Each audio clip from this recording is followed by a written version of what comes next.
Edlira Athanas është vajza e dy artistëve të mëdhenj, tenorit Gjoni Athanas dhe prima balerinës Sekine Sharofi. I ati, Gjoni Athanas, ka interpretuar Skënderbeun në teatrin e operas dhe baletit dhe ka qenë roli më i arir i kësaj figure historike, ndërsa e oma është një figurë ikone baletit shqiptar. Kur ishte e vogël, Edlira u bë e njohur me këngën Macja le të lahet, e cila, edhe pse e kënduar vite më parë, vazhdon të dëgjohet e këndohet ende edhe nga fëmijët e brezit të sotëm. Ish balerina dhe aktoria e njohur, kishte mbi 30 vite që nuk vinte në Shqipëri.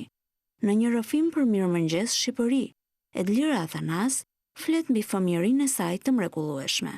Kam lindur në Tiranë, pikërisht në rrugën e Durrësit. Aty ndoshta ndiqeshe pak moda, mund të them, dëgjoheshin muzikë të huaja, mbaheshin antenat më të larta. Ishte gjithashtu një rrugë e përbërë me shumë artistë dhe shkrimtar. Fëmijëria ime ka qenë shumë e larmishme, ndonjëherë them se nuk do ta ndroja me asnjë fëmijëri tjetër, edhe pse isha në një vend mund të thuash i rrethuar me gardhin ideologjik më shumë se çdo gjë tjetër. Kam kaluar një fëmijëri të mrekullueshme. Fëmijëria ime ishte pikërisht diçka e lidhur midis, mund të them, lagjes ose shokëve dhe shoqeve të fëmijërisë time, lojrave të ndryshme që ishin shumë interesante, shumë të larmishme, që ndoshta më bën të isha dhe më shumë shoqërore si natyrë. Dhe teatrit të operës dhe baletit. Fëmijëria ime ka konsistuar midis rrugës Durrësit dhe teatrit të operës dhe baletit. Për Edlirën, prindërit ishin një burim inspirimi. Me nostalgji, ajo kujton momentet më të bukura me ta, si dhe këshillat e tyre që e kanë ndjekur përgjatë rrugëtimit të saj. Unë jam vajzë artistash, jam vajza Gjoni Athanas, i cili ishte një nga tenorët më të mirë të teatrit të operës dhe baletit, dhe solistës balerinës Sekine Sharofi. Njoh teatrin, mund të them, që në moshën 2 ose 3 vjeç, me sa mbaj mend.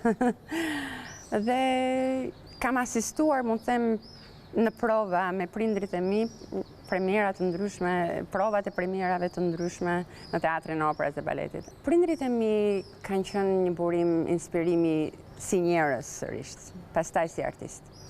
Ishin që të dy njerëz të mrekullueshëm. Babai im kishte një charm të lindur, të bënte për vete me një buzëqeshte. Mund të them se është një nga njerëzit më inteligjent që njoh. Ishte njëri shumë i butë, nuk na ka disiplinuar asnjëherë. Mjafton që të hidhte një sy dhe çdo detyrë ishte e mbaruar. Desha të bënte për vete që ta kënaqja me gjithçka. Kështu që në një farë mënyrë unë kam qenë dhe pak, si anglisht quhet, tomboyish. Unë isha më tepër e preferuar sepse isha më shumë si ai, motra ime ishte preferuar sepse ishte gjithashtu sensitive si natyrë, po të dyja ishim karaktere të ndryshme. Mamaja ime kishte një mirësi, mund të them, hynore. Ishte shumë e dashur, bënte gjithçka, ishte sensi sakrificës për çdo gjë. Dhe të dy janë inspirim për mua si artist. Ndoshta, me qenë se jam vajza e dy artistëve, mund të them se ajo është mishëruar te unë, arti është mishëruar te mua. Gjatë karrierës, Edlira vazhdoi rrugën e nënës së saj, duke mos vazhduar me muzikën, por me baletin, si dhe me aktrimin. Ndër filmat që Edlira ka interpretuar përpara se të ikte nga Shqipëria janë 3 ditë nga një jetë, Balada e Kurbinit, Kur ndahesh nga shokët dhe Mundi për tek skena. Prindrit e mi gjithmonë deshin që unë të isha pjesë e artit. Ato deshin, unë desha. Ishte një dëshirë të dy palëve, mund të them. Unë mendoj se rreth klasës 3 ose 4 ishte një bisedë familjare, cila mendoj, çfarë ke dëshirë të bësh. Dhe nuk ishte më tepër një shtytje se çfarë do bësh, a më tepër se sa një kërkesë. Ku e mendon veten, çfarë të pëlqen? Gjithmonë më linin të lirë të vendosja. Unë kisha ndoshta edhe një talent fizik për baletin, por këndoja edhe shumë mirë. Dhe gjithmonë më është bërë pyetja, nëse nuk do ishe bërë balerinë, çfarë do bësh në atë kohë? Unë thosha gjithmonë, do bëjmë këngëtare, sepse ose njërin ose tjetrën do zgjidhja. Në të dy anët, mund të them, isha e talentuar. Megjithatë, zgjodha pjesën ose anën e baletit. Kam mbaruar shkollën e baletit në Liceun Jordan Misja, edhe atë eksperiencë nuk do ta ndroja me asgjë tjetër. Mund të them se ajo ka qenë baza e disiplinës time, është një motivim natyror që ta jep për çdo gjë do t'ja dalësh mban. Nuk kam mësuar shumë gjëra nga ajo shkollë. Kam mësuar të jem sociale, kam mësuar të jem e thjeshtë, kam mësuar të marr kritikën, ta përpunoj me veten time dhe ta dal mban. Më ka hedhur bazën e të gjithave, implikimeve me punë të tjera që kam bërë më vonë në jetën time. Kam dashur të bëj gjithmonë prindrit të jenë krenare për mua, kështu që në një farë mënyrë edhe shkolla e baletit e mia ka qenë me shumë sukses, sepse mbas mbarimit të saj, unë u caktova direkt soliste në teatrin e operës dhe baletit. Dhe ashtu pastaj vazhdoi jeta ime atje në teatr për disa vite. Për Edlira Athanas, baleti është një përvojë unike, duke sjellë në vëmendje kërcimin me nënën e saj, prima balerinën Sekine Sharofi. Puna intensive e baletit është diçka unike dhe është jashtëmase e kërkuar, nëse nuk aplikohet ashtu siç të është kërkuar. Nuk arrihet që të performosh në atë mënyrë apo të jesh ajo balerina që do. Unë kam pasur shumë role modele në teatrin e operës dhe baletit. Pari rol model është mama ime, e cila ishte soliste. Kemi kërcyer bashkë vitin e fundit që ajo ka dalë në pension në një nga premierat që quhet Shoteja Zemgalica e Panajot Kanachit. Ajo bënte rolin e një nëne, unë isha vajza e saj dhe kërcyem të dyja për herë të fundit. Ishte megjithmonë një gëzim dhe një krenari për mua që t'jem duke mbajtur përdore nga ajo. Unë isha 12 vjeç në atë kohë. Idhulli i dytë është mësuesja ime, Zoita Axho, të cilës i them faleminderit çdo ditë. Sot unë kam dhe një shkollë baleti të vogël në Boston. Me të gjitha lëvizjet që bëj, kthehem dhe them, këto janë gjërat të cilat më ka thënë mësuesja ime. Jam shumë krenare që kam qenë nxënësja e saj. Midis saj në zysh Zoicës në shkollë dhe mamas time në shtëpi, unë u bëra balerina që u pranua direkt soliste. Për këtë jam shumë krenare dhe shumë e lumtur. Me rënien e diktaturës në fillim të viteve 90, edhe arti u trondit paksa. Pasigurit ishin të mëdha për artistët, Edlira rrëfen bisedën me primo balerinin, Ilir Karni, gjatë atyre ditëve të vështira. Gjatë viteve 90, filluan ndryshimet të mëdha në Shqipëri, në Tiranë. Aktiviteti vazhdonte, baleti dhe performancat e trupës vazhdonin. Megjithatë kishte shumë pasigurira dhe ndonjëherë dhe spektatorët nuk vinin. Mbaj mend njëherë ishte shfaqja e Zhizelit dhe të gjithë ne po praktikonim mbrapa skenës. Dhe po bëheshim gati që të fillonte baleti. Hapnim kuintat dhe shikonim që kishte 2 ose 3 veta në skenë dhe mendoj që ndoshta shfaqja do ishte anulluar. Ngjitur me mua ishte balerini i famshëm Ilir Karni, i cili vazhdonte të ngrohej, që të bëhej gati për baletin, për performuar. Ai ishte personazhi kryesor në atë balet. Dhe ndërkohë unë e shikoj dhe i them Ilir, ti po vazhdon të ngrohesh, por më duket se shfaqja dhe mund të anullohet. Ai më shikon dhe më thotë që e bëj për veten time, e bëj për artin tim. Dhe ai ishte mësimi im kryesor. Unë vazhdova të performoj edhe më tej deri në 93 në Tiranë dhe mbajta këtë si një mësim. Arti ishte për mua me gjithçka, pastaj për spektatorin.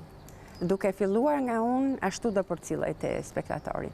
Kishte apo nuk kishte njerëz në sallë, unë do kënaqja veten. Kështu që e mora të mësim dhe aplikova dhe më tej pastaj. Arti ishte për mua, jo për spektatorin. Spektatori është një vëzhgues pastaj e asaj që unë jam, kur bashkohem bashkë me artin. Kjo ishte një kënaqësi. Në vitin 1992, Edlira Athanas u largua përfundimisht nga Shqipëria, një largim i vështirë edhe për njerëz të guximshëm si ajo. Ai largim ishte goxha i vështirë, por me vrullin e një të riu, mund të them, dola pa frikë. Ndoshta për momentin ishte një largim, siç e kanë konceptuar më vonë, e një dalje nga kafazi, Dhe të isha e lirë, të isha ajo që desha, pa e rrethuar me mentalitet. Dhe dola nga Shqipëria, ndoshta e kam marrë këtë hap tash me guxim, pa ditur se çdo më gjente më vonë. Zemra ime mund të them ka qenë gjithmonë këtu, nuk mund të them asnjëherë, nuk kam thënë asnjëherë që unë jam dikush tjetër përveç se një shqiptare. Unë jam një shqiptare e cila ndodhem në një vend të huaj. Edhe sot që jetoj në Amerikë për 30 vjetësh, jam gjithmonë një shqiptare që jetoj në Amerikë. Jam amerikanizuar në një farë mënyrë, po jam prapë një shqiptare brenda vetes. Zemra ime uston nga Amerika në Shqipëri, nga Shqipëria në Amerikë, me 100 herë brenda ditës. Aktualisht, Edlira jeton në Boston të Shteteve të Bashkuara të Amerikës. Në profesion është psikoanaliste, si dhe presidente e shoqatës Bijat e Shëngjergjit, në kishën më të vjetër të shqiptarëve në Boston, e krijuar nga Fanoli në fillim të shekullit të 20. Ajo tregon se si lindi pasioni për psikoanalizën. Në Shtetet e Bashkuara të Amerikës, karriera ime është e fokusuar në psikologjinë e aplikuar. Kjo do të thotë që shkenca e psikologjisë ka dalë nga korniza e thjesht shpjegimeve të fenomeneve të mendjes dhe është zhvilluar të ndihmoj pacient që buajnë për sëmundje të ndryshme mendore. Mendoj se zanafilla e kërkimit tim për të bërë psikologe ndoshta ka ardhur edhe nga një lloj talenti, mund të them, që mund të kem pasur për të kuptuar karakteret e ndryshme të njerëzve.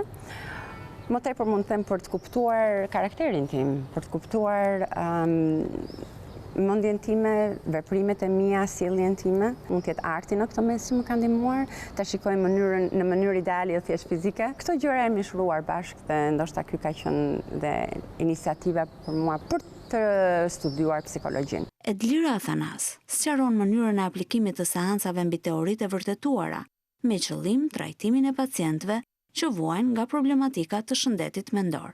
Ne bazojmë gjithmonë praktikën tonë në atë që është evidente. Kjo do të thotë që baza e seancës ka të bëjë me teori të cilat janë të vërtetuara, që kanë bazë evidenciale për këtë. Kjo do të thotë që është hipoteza të ndryshme që ndoshta mund të kenë 50 vjet, 100 vjet, janë vërtetuar vazhdimisht nga studimet të ndryshme që janë bërë. Unë aplikoj një lloj teorie që quhet cognitive behavioral therapy dhe psikodinamik, e cila ka rënjën tek Freudi. Cognitive behavioral therapy do të thotë terapia e arsyetimit dhe e sjelljes ose e komportimit. Cognitive behavioral therapy është një lloj terapie e cila atakon momentin. Ndoshta njeriu atë ka nevojë për momentin, mund të dali më vonë se ku është rrënja e këtij momenti. Por ndonjëherë njeriu do të dali pikërisht do të flasi për atë që po ndodh në rastin prezent. Psikodinamika nga ana tjetër zbulon më shumë atë që ka qenë aty diçka në subconsciencë. Janë disa ndoshta elementë mbrojtës që njeriu ka filluar të ndërtoj. Elementet mbrojtës nuk janë ndonjëherë dhe aq të shëndetshme. Pikërisht ato do mundohen pastaj të shkrim disa elementë mbrojtës që vazhdojnë të qëndrojnë në subconsciencë. Cognitive behavioral therapy nga ana tjetër fokusohet sidomos në anën e mendimit. Domethënë gjithçka fillon në mendim. Njeriu ka shumë mendime në kokë, mund të vinë vazhdimisht për gjërat që ndodhin në moment, për gjëra që janë të kaluara, për gjëra ideale. Njeriu vazhdon, mendon, ka miliona mendime që mund të arrijnë në kokë.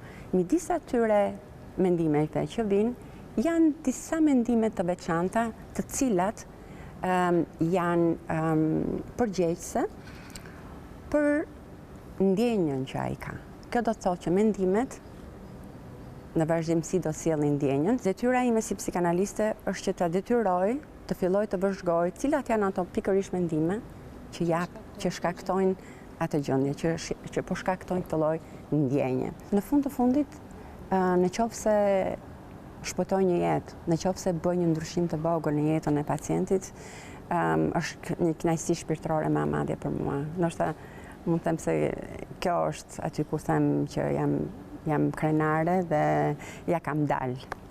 si psikanaliste. Në qoftë se mundohem sadopak të ndryshoj jetën e njeriut dhe ta përmirësoj atë.